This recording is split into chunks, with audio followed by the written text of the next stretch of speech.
This week, I make a gnarly looking spooky tree.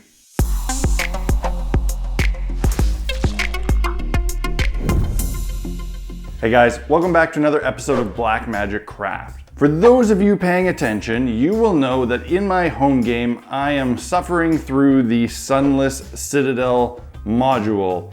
And I say suffering because I've just come to the realization that I am a dungeon master who does not like running pre-made adventures. I like making my own stuff, but I started Sunless Citadel and by golly, I'm gonna finish it, even if I change a ton of things along the way. If you're familiar with this module, you will know that it ends in an epic showdown beneath a big, creepy tree called the Gulthias Tree. Going into this module, I thought, cool, this will be a fun terrain piece to build. But for the past couple months, I've been putting it off because the more I thought about it, the more I realized that in order to build a spooky looking gnarly tree, I would have to really step out of my comfort zone in terms of crafting and materials. Because while I probably could make something out of foam, it wasn't gonna have the look I really wanted, which meant that I'd have to start experimenting with clay. I made a couple test attempts with some cheap natural air dry clay and they failed miserably. Tried making armatures out of tin foil with some of this clay on top. It shrunk, it cracked, it didn't work. So that was out the window. I really did not want to do the wire armature that is really the nice and right way to do a tree. Cover that in some polymer clay. I just was not interested. Didn't want to do it. I eventually came up with a way to make it and it turned out pretty darn decent. I am quite happy with the way it turned out considering it is not really in my normal style of crafting, but it's always fun to experiment with different things and step out of your comfort zone. So on this episode, I am going to build this Gulthias tree. Let's jump over to the craft table and see how I built it. So based on a recommendation from Luke over at the channel Luke's APS, I decided to build this thing out of DAS modeling clay. It is a very affordable air dry clay and it dries surprisingly hard. Based on his recommendation, I decided to try the technique that he had shown previously of mixing the DAS clay with some regular white PVA glue. This will make it even harder. I'd like to point out here that I put in way too much glue, which made this one really messy and annoying to mix, but also made it very sticky and difficult to work with. But it made it super hard in the end. Once my horrible sticky concoction of clay and glue was mixed up and ready to use, I started sculpting.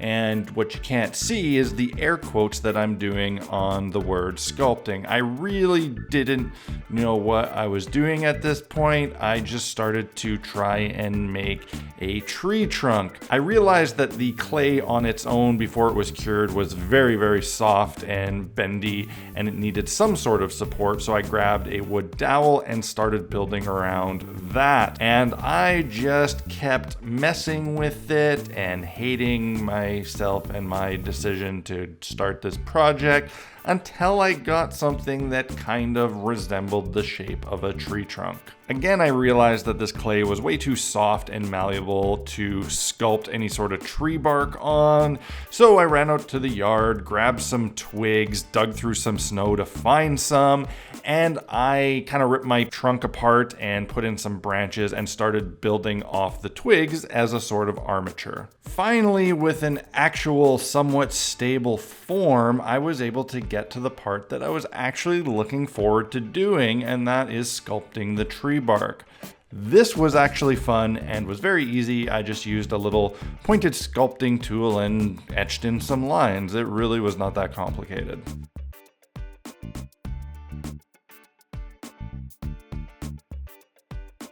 I didn't really like the base of this tree. It had no definable root structure, so I sort of re-sculpted the base and built it out a little bit more to get some nice hefty roots on which this old gnarly tree could be standing. It was at this point I wondered, I wonder how long this clay is gonna take to dry.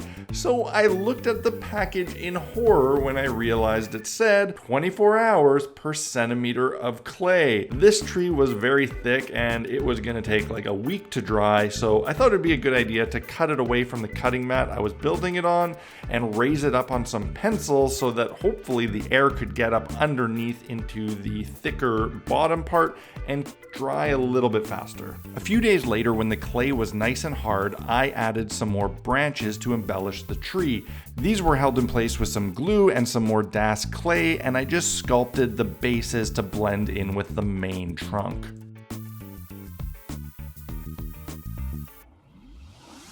I normally don't like putting my terrain pieces on a decorative base because I like them to be freestanding and not necessarily tied to any environment. But the delicate edges of the clay tree base I thought could use some protection, so I decided to base this on some heavy chipboard. I traced out the footprint of the tree on some chipboard and cut it out, and then I beveled the edge using my X-Acto knife. That's one of the nice things about this really dense chipboard is you can actually carve it almost like wood. I attached the tree to the base using a whole bunch of hot glue, and then I used some PVA glue and some general purpose sand to decorate the base.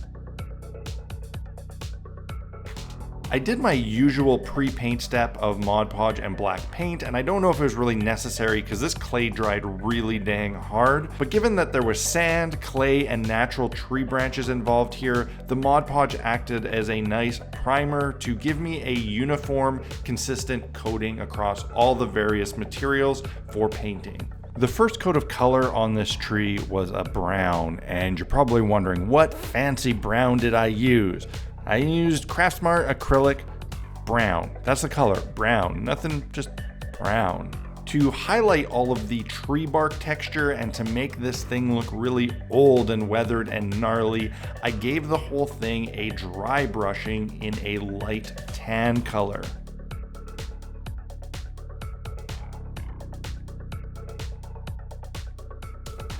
Using a medium gray, I also dry brushed the sandy base to highlight some of the sand and stones. It was important that I use a different color than the tree bark just so that it didn't all blend together as one big blob of brown and gray. And now the step that takes a very mediocre looking piece of terrain and turns it into a very halfway decent looking piece of terrain, the black wash. This is the simple homemade black wash that I use on almost all of my terrain pieces. If you want to know how to make one of those, check the description. I will put a link to the video where I show how to make this wash. To bring back a little bit more of that bark detail and to make this tree look even more weathered, I repeated the tan dry brushing step, but this time I was a lot more careful and I used a lot less paint. To make the base a little bit more dynamic, I decided to individually paint out some of the larger pebbles and stones. I completed this base using some static grass tufts of the dead grass variety, as well as some green flocking. I've got a review on these grass tufts and I will put a link to that in the description below. If you'd like to purchase any of the tools or supplies that I used in this video, some DAS clay, some chipboard, some static grass, or flocking, you can head over to blackmagiccraft.ca. There I have my essential equipment store where I link to all of the products that I actually use and recommend. Purchasing these products on Amazon through my links gives the channel a small commission that helps fund these videos. Another way you can help out the channel is by supporting Black Magic Craft on Patreon. It is the funds graciously given by my Patreon supporters that pay me to make these videos. Those donations offset the incredible amount of time and effort it takes to create these videos, and these videos would not exist if it were not for that support. So if you enjoy the videos I make and you want to keep seeing more of them, the best way you can ensure that happens is by helping me out on Patreon. I hope you guys found this video useful. If you did, hit that like button, drop me a comment below, and hit that subscribe button if you are not already a subscriber. If you decide to make your own creepy ass tree like I did, I would love to see some photos of it. And the best place you can post them is on the Tabletop Crafters Guild Facebook group. There's a link in the video description below if you are not already a member and want to join up. Until next week, guys, cheers, happy crafting, and happy gaming.